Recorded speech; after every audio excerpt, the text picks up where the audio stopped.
អូខេគ្នាយើងអញ្ចឹងក្នុងវីដេអូនេះគឺខ្ញុំនឹងប្រាប់ពីរបៀប donation ហើយយើងអាចផ្ញើវីដេអូទៅកាន់ streamer បានទាំងអត់គិតថ្លៃទេចាំមើលក្នុងវីដេអូទាំងអស់គ្នាអូខេសួស្តីគ្នាយើងអញ្ចឹងអានេះគឺខ្ញុំមាន website មួយមកឲ្យចែកជូនឲ្យបងប្អូនយើងដែលជាអ្នក streamer នៅក្នុងក្រុម PPLP ឬក៏អ្នក live game ផ្សេងៗអាចប្រើប្រាស់បានចំពោះមុខងារ donation របស់ Seb Hongtin ដែលរហស្សនាមគាត់ Seb គឺក្នុងក្រុងហ្នឹង ក៏បានធ្វើ website មួយដើម្បីឲ្យយើងប្រើទាំងអស់គ្នាអូខេអញ្ចឹងនេះ website របស់គាត់ខ្ញុំនឹងដាក់ link website នៅក្នុង description ឬក៏ comment តាមគ្នាយើងចូលទៅមើលទៅអូខេអញ្ចឹងខ្ញុំរៀបរាប់ពី function មួយដើម្បីឲ្យគ្នាយើងដឹងអញ្ចឹង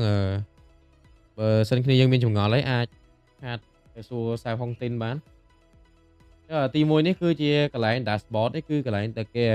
ចំនួនមនុស្សបាញ់លុយហើយនិងចំនួនលុយដែលយើងបានទទួលមករយៈពេល30ថ្ងៃអូខេ កន្លែងនេះងាយទេអត់ទៅមានអីច្រើនទេហើយចំពោះកន្លែង donation feed នេះក៏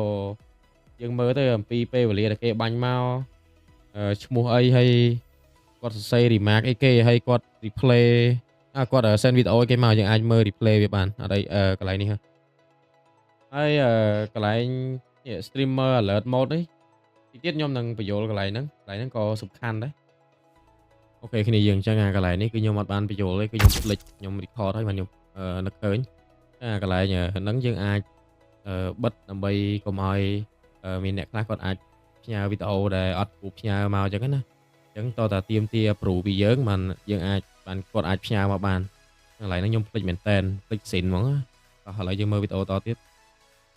អូខេអញ្ចឹងយើងចូលមកដល់កន្លែង alert setting កន្លែង alert setting នេះគឺកន្លែងដែលយើងអាច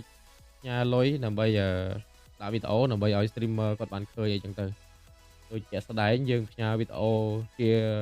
អីកំ pl ែងដើម្បីឲ្យ streamer គាត់បានឃើញអីចឹងទៅអូខេអញ្ចឹងកន្លែងនេះគឺ set up ងាយទេអឺនេះចាប់ពី$1ទៅយើងអាចផ្ញើវីដេអូបានយើងគ្រាន់តែ copy link ហើយយើងផ្ញើមកហ្មងទៅហើយតិចទៀតខ្ញុំនឹងប្រាប់ពេលបាញ់លុយយើងត្រូវធ្វើម៉េចអូខេបន្តមកទៀតកន្លែង leaderboard setting នេះគឺកន្លែងដែលយើងដាក់ leaderboard អ្នកដែល donation top 3 ឬក៏ top 5គ្នាយើងអាចដាក់រហូតដល់10នាក់កន្លែង top នេះហើយឡយត្រង់ថាកន្លែងនេះគឺមានឈ្មោះ PPLP នៅកន្លែងនេះស្រាប់ហើយយើងអាចរើស style មានផ្សេងមាន Valorant អូខេនេះ Valorant អីចឹងទៅតែខ្ញុំដាក់ PPLP កន្លែងនេះងាយទេគ្នាយើងគ្រាន់តែ copy អានេះមកហើយផាសទៅក្នុង OBS ខ្ញុំធ្វើឲ្យមើលជាក់ស្ដែងនេះ OBS ដែលខ្ញុំកំពុងតែ live ហ្នឹងកន្លែងយើងសរសេរឈ្មោះយើង add doc វាមួយនេះយើង browser ហ្នឹងយើងចុចទៅលើ browser អានេះខ្ញុំមានស្រាប់ហើយយើងដាក់ឈ្មោះមកតើយើងដាក់ឈ្មោះមកយើងឃើញហើយកន្លែង goal កន្លែងកន្លែងហ្នឹងគឺ top donation យើងដាក់ឈ្មោះ top donation ទៅតមកកន្លែងនេះយើងមាននេះគាត់ដាក់ខ្សែហុងទីនគាត់ដាក់ឲ្យហើយកន្លែងដាក់វាមិនអីមិន500គុណនឹង400អញ្ចឹងយើងដាក់មកនេះ500គុណ400ហើយយើងយក link ពីកន្លែងនេះដើម្បីយកមកផាសកន្លែងនេះមកអូខេងាយតែយើងអូខេមកវាចេញមកហើយគឺនៅលើ stream អញ្ចឹងវាចេញនៅលើពេលយើង stream ឬក៏យើងនេះវីដេអូអីចឹងទៅ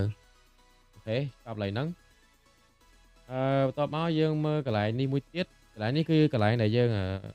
leaderboard avatar កន្លែងហ្នឹងវាស្តៀងអាមិញទេគ្រាន់ថាកន្លែងនេះយើង set up avatar ដូចគាត់ដាក់ preview ឲ្យយើងមើលអញ្ចឹងគេចង់ដាក់បែបរូបមិនអីមិនចឹងទៅរូបកណប់នេះរូបដាវរូបអីចឹងទៅតែសារនេះខ្ញុំដាក់PPLP ហើយខ្ញុំអត់ចាំបាច់ដាក់ទេកន្លែងហ្នឹងចំពោះកន្លែងsticker setting អូខេកន្លែងនេះគឺកន្លែងដូចនេះយើងកន្លែងពាណិជ្ជកម្មដែល load អ្នក donation នៅខាងក្រោម webcam យើងឬក៏ខាងលើ screen របស់យើងអីចឹងទៅយើងអាចដាក់បានហើយមាន style ច្រើនយើងអាចដាក់កន្លែងនេះ top donation ឬក៏ recent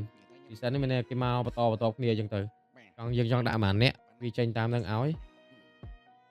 បន្ទាប់មកយើងអាច copy link នេះមកធ្វើដូចមិញយើង copy link នេះមកយើងចូលមក OBS របស់យើងកន្លែងហ្នឹងគឺ sponsor យើងដាក់យើងបង្កើត doc មកហើយគាត់ប្រាប់ទៀតនេះ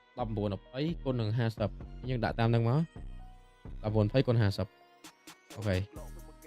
យើងដាក់មកហើយទៅពេលបន្ទាប់ពីយើងអូខេមកវាចេញមកហើយអញ្ចឹងឃើញនៅក្រោម webcam ខ្ញុំឯងវា load ឈ្មោះអ្នកដែល donation យើងមកហ្មង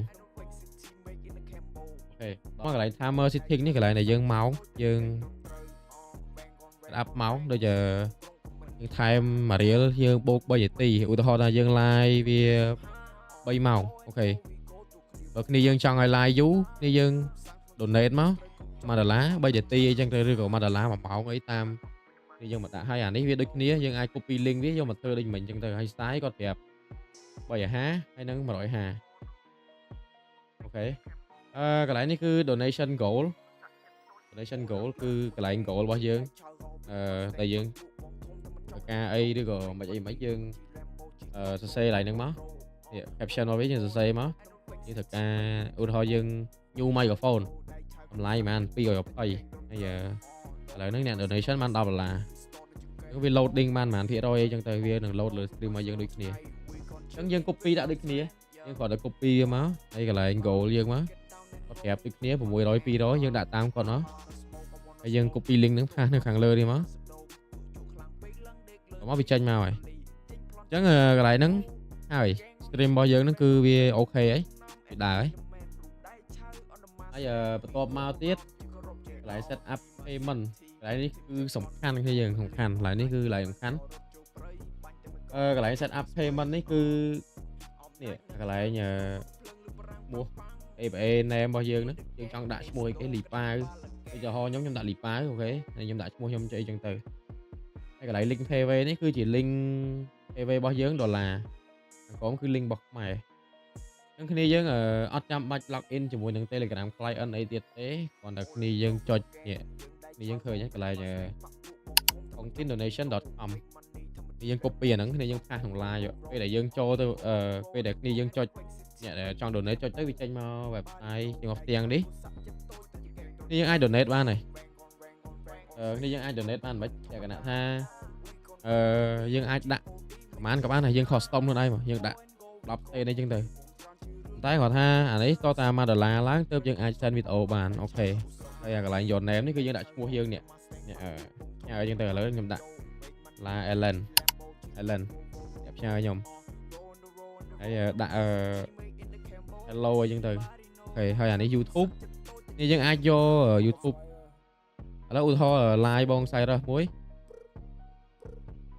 យកកន្លែងគាត់ធ្លាក់កន្ហោះនេះគ្នាយើងមើលកន្លែងគាត់ធ្លាក់កន្ហោះហើយនេះកន្លែងគាត់ធ្លាក់កន្ហោះគ្នាយើងគ្រាន់តែម៉ៅស្ដាំលើហ្នឹងមើលសម្រាប់កុំព្យូទ័រម៉ៅស្ដាំហើយយើង copy នេះ copy video URL current time យើង copy មកយើងយកមកដាក់នៅកន្លែងនេះកន្លែងតំណចូល YouTube យើងផាសវាមកអូខេយើង donate មកវានឹងចេញអានេះឥឡូវដើម្បី scan បានខ្ញុំទៅធ្វើអានេះឲ្យមើលសិនកន្លែង alert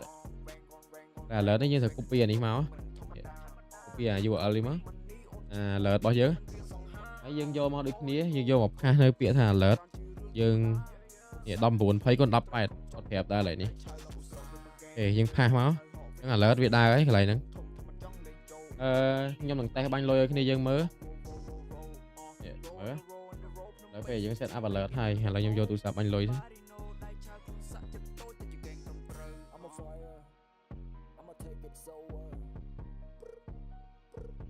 ៅពេលអត់ហ្នឹងជាវីដេអូដែលកន្លែងបងស្អែកគាត់ផ្លែកកន្ហោះអញ្ចឹងយើងអាចដាក់លក្ខណៈផ្សេងបានអីចឹងណាហើយឈ្មោះរបស់យើងអីចឹងទៅឃើញអត់អូខេអញ្ចឹងវីដេអូគឺដើរប៉ុណ្ណឹងហើយបើយើងចង់បន្តទៀតយើងចុច donate more អីចឹងទៅហើយយើងយកវីដេអូផ្សេងយើងយកមកដាក់ទៅខ្ញុំបញ្ជាក់អានេះចាប់ពី$1ឡើងបានយើងអាច donate វីដេអូបានអូខេប៉ុណ្ណឹងហើយកន្លែង Telegram នេះក៏វាដូចគ្នាដែរតែគាត់ថានេះយើងអត់ចាំបាច់ដាក់ក៏បានយើងចង់ដាក់ក៏បានដែរតែយើងអីទេហើយមួយទៀតកន្លែង profile setting នេះយើងអាច set up រូបបាននេះ set up រូបកន្លែងនេះយើងចុចលើកន្លែង profile setting មកនេះរូបយើងដូររូបយើងដាក់ឈ្មោះយើងដាក់នេះមិនចេញឈ្មោះនេះយើងដាក់ទីប៉ាវcopy stream របស់យើង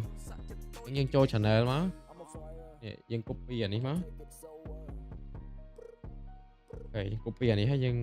save information មកហើយយើងអាចដាក់ link Facebook link TikTok ហើយ link Telegram របស់យើងបាន ហើយកន្លែង streamer bio នេះយើងអរគុណយើងដាក់ thank you for supporting my stream អរគុណអីចឹងទៅអាហ្នឹងវាមានតែប៉ុណ្ណឹងfunction ដែលសារហុងទីនគាត់ update មកហើយតិចទៀតនឹងមានកន្លែងហ្នឹង